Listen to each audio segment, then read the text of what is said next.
on how to play the game May I. First of all, you need 2 decks of cards. You shuffle both decks together, like so. And if you're playing with someone who can't shuffle, then there's something wrong with them, and you should basically reject them from your life. The way May I works is you deal 11 cards to every person. And each hand has a different objective. So these are the objectives. Every time it gets a little bit harder.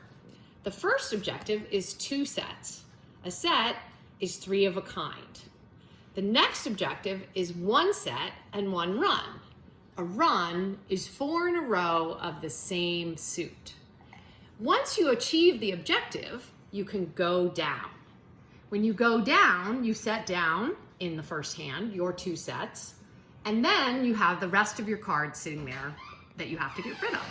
The objective of the game is to get rid of all your cards, and if you're caught, which is something I'll explain in a minute, with cards in your hand, those count as points. Having points is bad. The person with the most points loses. The person with the fewest points wins. So for example, here's a game we played last night where I won. That's a first. Because I had the fewest points. I never win, and most of the time, Rich wins. But this one, Abby won. But Rich has been winning and winning and winning. And We this don't write it one, down when- We were very sad because we were just like, Dad wins all the time. But last night he had too much wine, and that's what he claims made it so he didn't win. So, you get your 11 cards in a row, and you put them in your hand, and so let's play the first hand. The first hand is 2 sets. So I'm gonna arrange all my cards in order, and I'm gonna try to get 2 sets. So I need 2 sets of 3 of a kind. So once I have that, I can go down. Right now, on my deal, I have a pretty good hand. I have 3 jacks, Oh, damn. which is a set. This needs to be shuffled more. And I know I didn't shuffle very much. And I have 2 queens, 2 8s. So I'm pretty close to getting sets on all these things. You have 1 set already. Yeah. The jacks. So then what happens is the first card gets turned over and you go around counterclockwise and you say, you know, if you want that card, you pick it up. And if not, you pick from the pile and you look, there's a 5. Like, it's the same thing. So that gives me a pair, so I'm gonna hold it. I'm gonna discard this 3. And then the next time I get a 6, don't care. Next time 7, don't care, whatever, whatever, whatever. I'm just gonna keep going until I get another set so I can show you what happens next. And But usually you would not pull cards like this. no, you would not be. You would be going around and taking your turn. I'm going to take that jack though because that gives me 4, whatever, and I. You technically only need 3, but but you technically only need 3. I'm going to keep going until I get a set. Come on, my God. set. All right, so Queen, now there I you go. have 2 sets, 3 jacks and 3 queens. I can now go down. So when it's my turn, I take a card, and then I can go down. Boom. Boom, and then I can discard. Now that I am down, I can play these cards off anyone else in the hand that's down. So now that my cards are down, anybody else who goes down can play off me. So if I know that Abby is saving 5s, for example, I'm pretty happy because when she goes down, I'm gonna play these 2 5s off of her.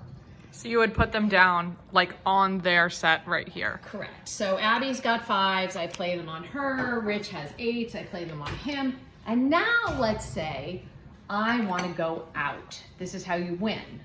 To go out, let's pretend that Rich has a set of 2s. So this is a player. So I know I can play this off of him. So we're going to keep going around and around and around until I get another card that plays.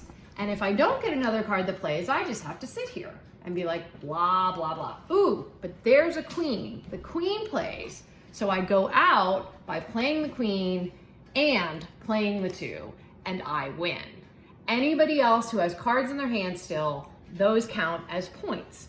The points are from number 2 to number 8 are worth 5 points. From number 9 to king are worth 10 points. Aces are worth 20, and jokers are worth 50. Something we didn't cover, jokers are wild. They can play anywhere. 2 other things we didn't cover. Aces in runs can play as a 1, or they can play on top of the king in a run. So they can play on both sides, but not all the way through. And now the last thing is the may I mechanism. So in 2 sets, you can pretty much easily achieve the objective without may I-ing.